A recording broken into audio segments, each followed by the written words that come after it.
કે આ પ્રકાશ જૈન કોણ હતો કે જેણે આટલું મોટું ગેમિંગ ઝોન રાજકોટની અંદર ઊભું કરી દીધું હતું। નમસ્કાર દર્શક મિત્રો, રાજકોટના ટીઆરપી ગેમિંગ ઝોનમાં આગની જે દુર્ઘટના બની એમાં જે મુખ્ય માણસ હતો એ અત્યાર સુધી એ મિસિંગ હતો અને એના મિસિંગની ફરિયાદ પણ નોંધાવવામાં આવી હતી પરિવાર દ્વારા।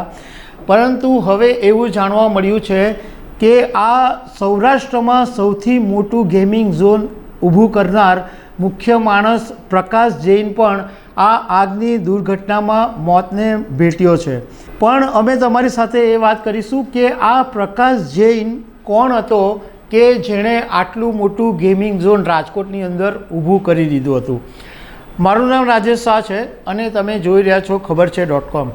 દર્શક મિત્રો, ગયા શનિવારે રાજકોટના ટીઆરપી ઝોનમાં આગની જે ઘટના બની અને 30 નિર્દોષ લોકો મોતને ભેટ્યા અને એટલી ખરાબ રીતે લોકોના મોત થયા કે DNA ટેસ્ટ કરાવ્યા પછી ખબર પડી કે આ વ્યક્તિ કોણ હતા।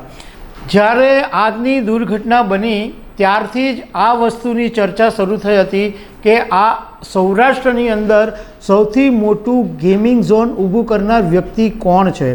એમાં ઘણા બધા પાર્ટનર છે, પરંતુ મુખ્ય આઈડિયા જે છે એ પ્રકાશ જૈનનો હતો। પ્રકાશ હિરણ ઉર્ફે પ્રકાશ જૈનનો હતો અને એ પછી એણે બધા પાર્ટનરોને ભેગા કર્યા હતા, પણ એનો આઈડિયા આ પ્રકાશ જૈનનો હતો। પ્રકાશ જૈન છે એ રાજકોટના કાલાવડ રોડ પર આવેલા પ્રદ્યુમન હાઇટ્સની અંદર રહેતો હતો અને એનો જે ફ્લેટ છે એની કિંમત 2 કરોડ રૂપિયા છે। એવું જાણવા મળ્યું છે કે આ પ્રકાશ જૈન જે છે એ મૂળ રાજસ્થાનનો વતની હતો, પરંતુ એ ઘણા સમયથી અમદાવાદમાં રહેતો હતો। પરંતુ એણે જોયું કે બિઝનેસ કરવો હોય તો રાજકોટમાં જ જવું પડે અને છેલ્લા 4 વર્ષથી એ રાજકોટમાં હતો અને એણે એ પછી ગેમિંગ ઝોનના બિઝનેસ શરૂ કરવા માટે એણે બધી જગ્યાઓ જોવા માંડી અને એણે પછી એક સ્થળ પસંદ કર્યું અને એમાં એણે ગેમિંગ ઝોન ઊભું કરી દીધું। પણ 5 કરોડ રૂપિયાના ખર્ચે આ ગેમિંગ ઝોન ઊભું થયું અને 3 કરોડ રૂપિયા તો પ્રકાશ જૈને પોતે નાખી દીધા હતા, પરંતુ એને આ ગેમ ઝોન ચલાવવા માટે અને બીજા ફંડિંગ માટે પાર્ટનરોની જરૂર હતી। આ બધા પાર્ટનરોને પ્રકાશ જૈન શોધી રહ્યો હતો। એમાં ધીમે ધીમે બધા લોકો એમના સંપર્કમાં આવ્યા। એમાં યુવરાજસિંહ સોલંકી સંપર્કમાં આવ્યો, રાહુલ રાઠોડ સંપર્કમાં આવ્યો અને એમ કરતાં કરતાં બધા પાર્ટનરો ભેગા થયા।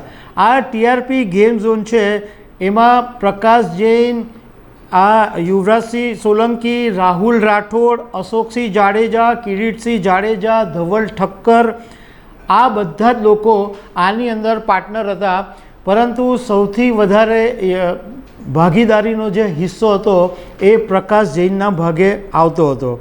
એવું પણ કહેવામાં આવે છે કે વહીવટી તંત્ર સાથે ડીલ કરવાની હોય તો આ બધું જ કામ પ્રકાશ જૈન કરતો હતો અને આ જે ગેમિંગ ઝોન છે એની અંદર ઓટો એક્સપોના આયોજન કરવામાં આવતા હતા। એ સિવાય મોટી મોટી ઇવેન્ટોના પણ આયોજન કરવામાં આવતા હતા। ઇવન જે ઘણી ફિલ્મ હોય એના સ્ટાર કાસ્ટ જે છે એ પ્રચાર માટે પણ આ ગેમિંગ ઝોન પર આવતા હતા। તો આ બધાના માટે પ્રકાશ જૈન બધા સાથે ડીલ કરતો હતો। ઇવન બધા વહીવટી તંત્રના અધિકારીઓ, પોલીસો બધાની સાથે પ્રકાશ જૈનને બહુ જ સારા સંબંધો પણ હતા। તો દર્શક મિત્રો, આવી અનેક વાતો સાથે અમે તમને મળતા રહીશું। Thank you very much.